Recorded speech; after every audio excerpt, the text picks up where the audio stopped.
Hello, everyone. My name is Lois Cho of Cho Wines, co-founder and CEO with my husband, Dave.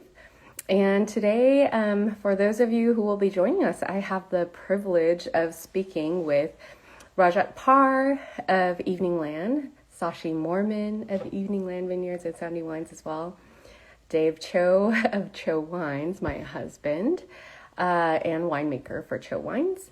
And we'll be talking about the Oregon AAPI Food and Wine Fest that's coming up May 20 and 21st at Solar Family Estate Vineyards. So just to give you a little bit of a rundown on what we're doing, May 20, 21st, it's a Saturday and Sunday, we'll be hosting 10 different AAPI Portland chefs and 5 AAPI owned wineries here in the Willamette Valley, and we'll be pairing non-traditional food and wine pairings. This idea came about, Josh Chang, who is a food and wine photographer. He's a good friend of ours, and we got to talking, and he said, hey, why don't we get together some Portland chefs and API chefs for API Heritage Month. Why don't we get your wines and do a photo shoot and invite some influencers and just show people the diverse culinary and wine landscape that we have here in the Willamette Valley. And I said, that's a great idea. Let's do it. And ran with that idea 100-fold. And now we have this exciting event that we're hosting. It's been quite the journey because literally that idea started in January of this year. We founded the API Food and Wine nonprofit in March, and we are hitting the ground running. So right now I'm going to try and get my dear friends here to request to join my IG Live, and we'll get this party started. I want to introduce to you the guests that we're having today. It is a very esteemed panel, and we have the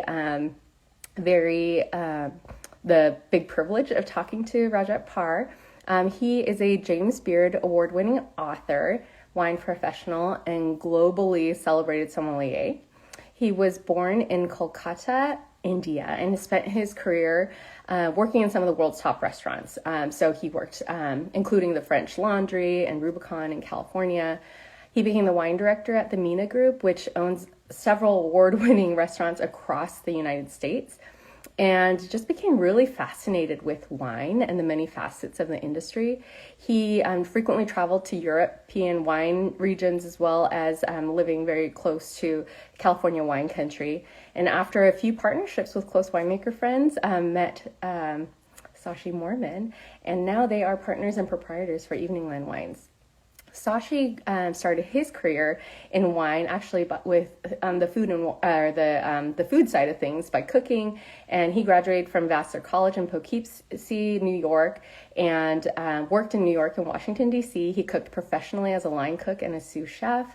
And then he moved to Ojai, California, where he started a 5-year apprenticeship with Ojai Vineyard, and then left Ojai to become the prestigious winemaker at Stoltman Vineyards.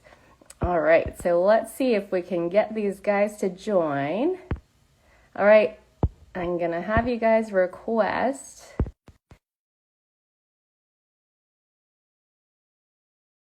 Sashi, all right. This is always the awkward part of IG Lives where you're staring at the screen and trying to get people to join in. Hi there, Sashi, how are you? Hi, how are you? We had some technical challenges, but we managed to figure it out. I know, isn't that the way that it always goes? There's always something. Well, only when you're technology deficient like myself, but yeah. Well, it happens all to the best of us. I was just about to, I was sort of introducing you. So why don't you continue on? I was telling everyone about your experience in the food world and your cooking experiences, and then how that led you to Stoltman Vineyards. Why don't you give us a little bit of a short intro to your experiences? Okay. Well, thank you very much for having me on, and very nice to meet you. Nice to meet you. I've never had the pleasure. Let's see. I went to college, upstate New York, small liberal arts college called Vassar, and my senior thesis on wine. I was in the geography department, so it was kind of like before I knew about terroir, it was I was interested in it, I guess, from that perspective. Hi, Raj. And so wine was always kind of there in the background. I pursued professional cooking after college in New York City, and it was there that I met a person I was working for who was just really, really passionate about wine. So my interests in food obviously still remain, but I found a much greater interest in wine, and then moved out to California in 1996, and have been working in wine since then. Awesome. And hi there, Raj. Nice to meet you. Hello. Yeah, Nice to meet you. for taking the time. I know both of you obviously have very crazy and busy schedules, so we're really grateful that you took the time to join us today. Oh yeah, no, absolutely, my pleasure. Well, I'm not sure if you got to hear a little bit, but I did introduce you, but I wanted to get your take on your experience and how you got into the wine industry. Yeah, I did a wine class at the Culinary Institute of America in Hyde Park when I first came to United States, and I just got curious about wine, and I moved to San Francisco. Started working with Larry Stone, worked with him for 3 years, and then met Chef Michael Mina, and pretty much worked with him from 2002 till just till the pandemic. Basically, I was so I'll be it's been a long relationship. Just working with him, we opened, I don't know, maybe 26 restaurants together, and Wow. finally I decided to leave the crazy restaurant world. I understand why. Our next guest that I'm introducing is Dave Cho, my husband, and also winemaker of Cho Wines. But he actually grew up in the food world as well. His mom owning a family business restaurant for almost 30 years. Is that right? And now she is newly retired, and Dave swore to himself he would not go into the restaurant business and wanted time for the family, and became a winemaker, and we started this winery journey, and now we are so busy with farming and making wine. So I know both of you understand that very well. Yes, for sure. Yeah, I wanted to ask Raj, is Evening Land the first AAPI owned winery in Oregon? Ooh, I don't know, Sashi. That's a really good question. I would hate to be wrong about that, because if there is someone who is out there before us, but I don't. I mean, I guess.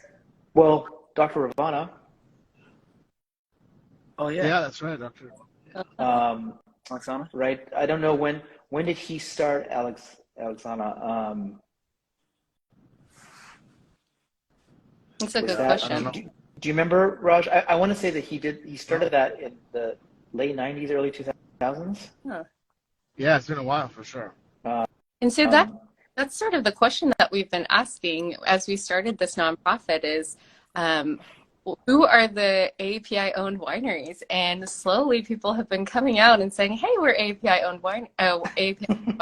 This January is when we founded or came up with the idea of this organization. And then March is when we founded it. And we started out with 5 AAPI owned wineries that we knew of.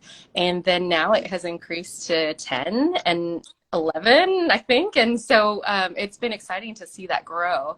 Tell us how you both got started with Evening Land in Oregon. Maybe Raj can start. Oh, I mean, I met Sashi in 2004, and we kind of started working together, and we started Sandy and then Domaine de la Côte, and I had made wine from Seven Springs in '07 and '08, and Sashi was the winemaker for the California vineyards. At the time, it was one company and it was just divided up. And then as things kind of, they made changes. Our partners made some changes in the company, and they asked Sashi and I if we were interested in taking over, the prestigious Seven Springs Vineyard, and it was an obvious answer because you can't pass on an opportunity to work with such an amazing vineyard. So. Yeah, I agree. What with your experiences working with California and Oregon, what do you think sets Oregon apart, or the Willamette Valley apart? Sashi, you take that one.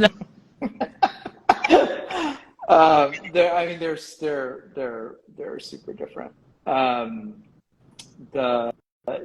Where we work in California is extremely coastal, so it's a very maritime influenced climate, and even though we're much further south in latitude, it's overall a much cooler growing climate. The daytime highs are significantly lower than in the Willamette Valley, and the growing season is also much longer. So bud break is earlier, and harvest is roughly around the same time. So the challenges are very, very different on farming level, and then because the fruit is very different from a winemaking perspective, we handle the fermentations very differently because of that. And for those who don't know, what are the benefits of having cooler climate for growing grapes? So Raj, has been a very strong advocate of, balanced wines for basically his entire career. He formed an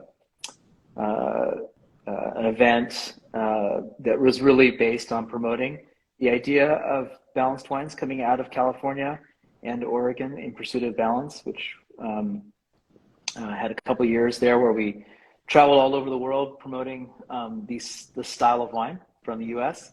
It was super successful, and to me, that's really the key advantage to having a cooler climate is to produce wines that are complex and concentrated, but at much lower levels of alcohol. Yes. And that seems to be the trend nowadays, lower alcohol ABV beverages. What does it mean to you to have AAPI representation in winemaking? And give us a little history on your Asian American heritage. Raj, why don't you start with sommelier world? I don't know how many Asians are in the sommelier world. Yeah, I think a lot more now. But when I started, I was 24, and there were very few young sommeliers because it was back then there was no Google. You couldn't just Google an apple wine or the soil and figure it out. You had to go there and meet so the learning process was much slower.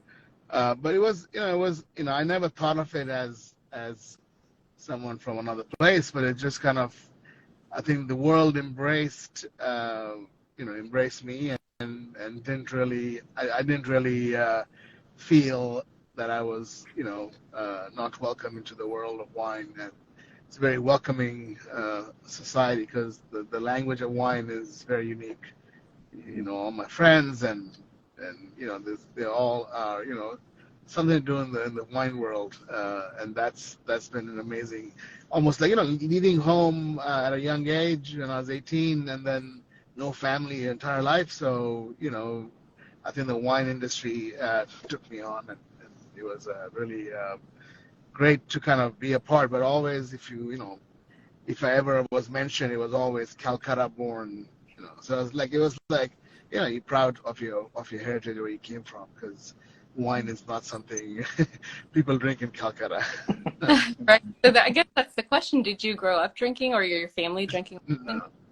No. At that point there was no wine. Now there is, there's I have a small company in India that imports wine from U.S. and Europe, but back then there was nothing. Wine